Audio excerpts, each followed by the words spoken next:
ஜோதிடத்தின் பரிணாம வளர்ச்சி ஏஎல்பி ஜோதிடம். இதை படிங்க, உங்கள் வாழ்க்கை உங்கள் கையில். அனைவருக்கும் வணக்கம். ஏஎல்பி அஸ்ட்ராலஜர் டாக்டர் சாந்தி தேவி ராஜேஷ்குமார். இந்த நாள் இனிய நாளாக அமைய வாழ்த்துக்கள். நம்ம இன்னைக்கு ஒரு அற்புதமான சிவாலயத்தை பற்றி தாங்க பார்க்க போகிறோம். இந்த ஆலயத்தினுடைய சிறப்புகள், முக்கியமாக இந்த ஆலயத்தை யாரெல்லாம் தரிசனம் பண்ணலாம் அப்படிங்கிறத நான் சொல்லிடுறேன்.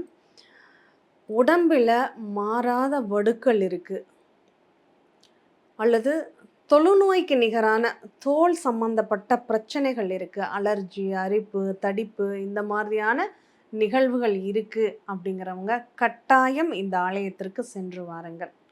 ஏங்கிறதுக்கான காரணத்தை பார்ப்போமா? இந்த கோவில் எங்கே இருக்குன்னா, திருவாரூர் மாவட்டம், திருத்துறைப்பூண்டி வட்டம், முத்துப்பேட்டை அப்படிங்கிற ஊருக்கு அருகாமையில், மன்னார்குடி டு முத்துப்பேட்டை வழியில், முத்துப்பேட்டைக்கு முன்பு 2 கிலோமீட்டர் தொலைவில் கோவிலூர் அப்படிங்கிற ஒரு ஊர் உண்டு. இதை முத்துப்பேட்டை கோவிலூர்னு சொல்லுவாங்க. இந்த கோவிலூரில் அமர்ந்து அருள்பாலித்து கொண்டிருக்கக்கூடிய மந்திரபுரீஸ்வரருடைய ஆலயத்தை பற்றி தான் இன்னைக்கு நாம் பார்க்க போகிறோம். பிருகன்நாயகி அம்பாளுடைய பேர், தாயாரனுடைய பேர் பிருகன்நாயகி மந்திரபுரீஸ்வரர். இங்கே உள்ள சிவலிங்கமே ரொம்ப அதிசயமானதுங்க. என்னன்னா, வெண்மை நிறத்தில் சுயம்பு மூர்த்தியாக காட்சி தர்றாரு சிவபெருமான். இது ராமாயண காலத்திற்கும் முந்தியதாக இருந்த ஒரு சிவாலயம் அப்படின்னு சொல்லலாம். இந்த மந்திரபுரீஸ்வரரின் பெயர் காரணம் என்ன தெரியுமா? நம்ம ராமர் என்ன பண்ணுறாரு, தன்னுடைய படைகளோட, அதாவது லக்ஷ்மணனோட, சுக்கிரனவனோட, அனுமரோட, இங்கே ஜாம்பவானோட என்ன பண்ணுறாங்க, அந்த சீதையை மீட்பதற்காக இலங்கைக்கு பாலம் அமைப்பதற்கு கடற்கரையிலிருந்து ஒரு இடத்த தேர்வு செய்கிறாங்க. இங்கே என்ன பண்ணுறாங்க, இந்த வேதாரண்யத்தில் இருக்கக்கூடிய கோடியக்கரையிலிருந்து ஏதாவது பாலம் அமைப்பதற்கான வாய்ப்புகள் இருக்குமான்னு தேடுறாங்க. அப்படி தேடும்போது அவங்க வரும்போது இங்கே ஓய்வெடுக்கும்போது அங்கே உள்ள ஈசன் என்ன பண்ணுறாரு, அவங்களுக்கு மந்திர உபதேசம் ராமருக்கு செய்கிறார். இந்த இடம் அதற்கு ஏற்ற இடம் இல்லை, ராமேஸ்வரத்துக்கு போய் அந்த இடத்தை குறிப்பிட்டு சொல்லி அந்த இடத்தில் பாலம் அமைச்சுக்கோங்கன்னு சொல்லப்பட்டதாக ஒரு ஐதீகம் இங்கு உண்டு. ஏன்னா அந்த மந்திரத்தை உபதேசம் செய்யக்கூடிய கோலத்தோட அந்த சிவலிங்கமே கொஞ்சம் சாய்ந்த நிலையில், காதோட காது பேசும்போது எப்படி சாய்ஞ்ச நிலையில் இருப்பாங்களோ அந்த மாதிரி சாய்ந்த நிலையில் வெண்மை நிறத்தோடு காட்சி தரக்கூடிய அதிசயம் இங்கே தாங்க இருக்குது. சரி, இந்த வெண்மை நிறத்திற்கான ஒரு வரலாறு ஒன்று உண்டு. என்ன அப்படின்னா, கருடன் என்ன பண்ணுறாங்க, வினதை கிட்ட இருந்து தன்னுடைய தாயாரை மீட்பதற்காக, அடிமைத்தனத்திலிருந்து தன்னுடைய தாயாரை மீட்பதற்காக அவர் அமிர்த கலசத்தை கொண்டு வர்றாரு. அவரை தேவேந்திரன் துரத்தி கொண்டு வரும்போது அந்த அமிர்த கலசம் அந்த இடத்துல வரும்போது சிந்திடுச்சு. அந்த சிந்தின அமிர்த துளிகள் அங்கே ஈசனின் திருமேனியில் பட்டதனால அந்த திருமேனி வெண்மை நிறமாக காட்சி தருது அப்படின்னு இங்கே சொல்லியிருக்காங்க. அப்போது அந்த அமிர்தமே பட்டு அந்த அமிர்தமான ஒரு நிகழ்வாக அங்கே ஈசன் அருள்பாலிக்கிற காரணத்தினால அங்கே நிறைய விசேஷங்கள், அற்புதங்கள் அப்படிங்கிறது அங்கே நடந்துட்டுருக்கு. மார்க்கண்டேய தீர்த்தம், அனுமன் தீர்த்தம் அப்படின்னு 2 தீர்த்தங்கள் அங்கே உண்டு. இதில் இந்த மார்க்கண்டேய தீர்த்தம் என்ன தெரியுமா? மார்க்கண்டேயர் நம்ம பக்த மார்க்கண்டேயன் கதைகள் நிறைய பேர் படிச்சிருக்கோம். ஆயுள் அவருக்கு 16 அப்படின்னு சொல்லிட்டாங்க. அந்த 16 வயதில் ஆயுளை எடுப்பதற்காக பாசக்கயிறை யமன் வீசிடுறாரு.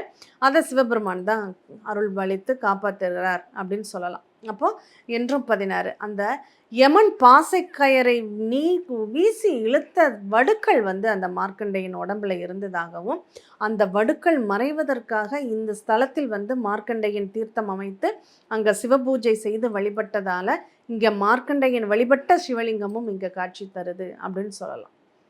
அப்போது அந்த உடம்பில் ஏற்படக்கூடிய அந்த வடுக்கள், அது தீக்காயங்களாக இருக்கட்டும், வடுக்களாக இருக்கட்டும், அந்த வடுக்கள் மறைவதற்காகவும் இங்கே ஈசனை பிரார்த்தனை பண்ணலாம்.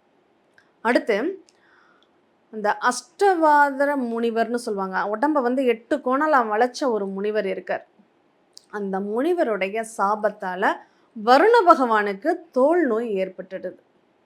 அந்த தோல் நோயை அவர் நீக்குவதற்கு இங்கே என்ன பண்ணுறாரு, இந்த ஆலயத்தில் அந்த தீர்த்தத்தில் நீராடி அங்கே ஈசனை வழிபடுறாரு. வருணன் பூஜித்த லிங்கமும் அங்கே இருக்குது சிவாலயத்தில்.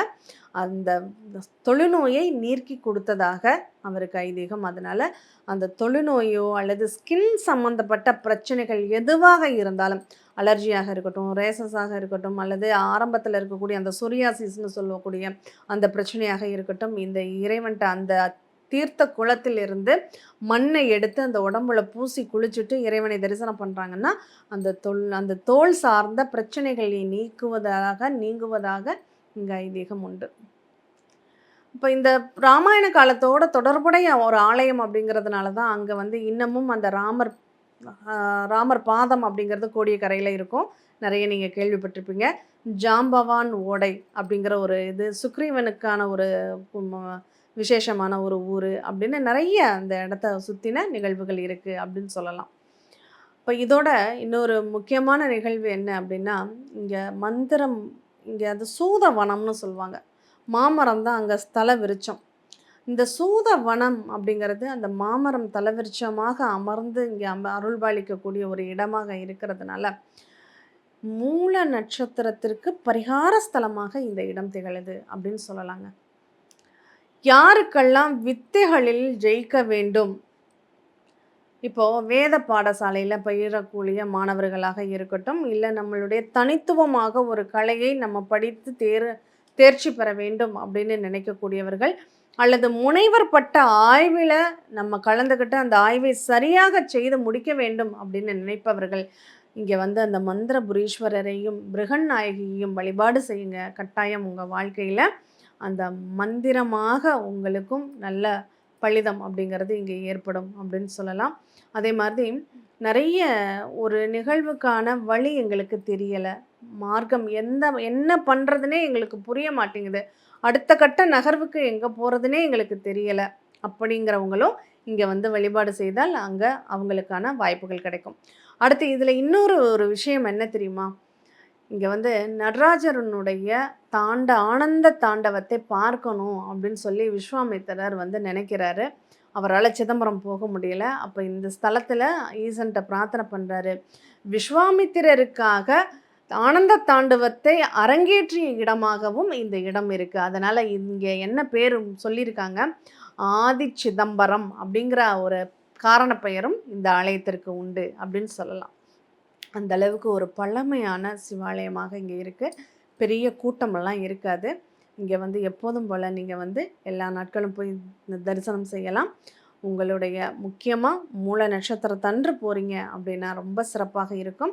யாருடைய லக்கணங்கள் அட்சய லக்கணத்தில் மூல நட்சத்திரத்தில் இப்போது லக்கணம் பயணிக்குதோ அந்த அட்சய லக்கணக்காரங்க இந்த மூல நட்சத்திரத்தில் செல்பவர்கள் கட்டாயம் இந்த ஆலயத்துக்கு ஒரு முறை போயிட்டு வாங்க.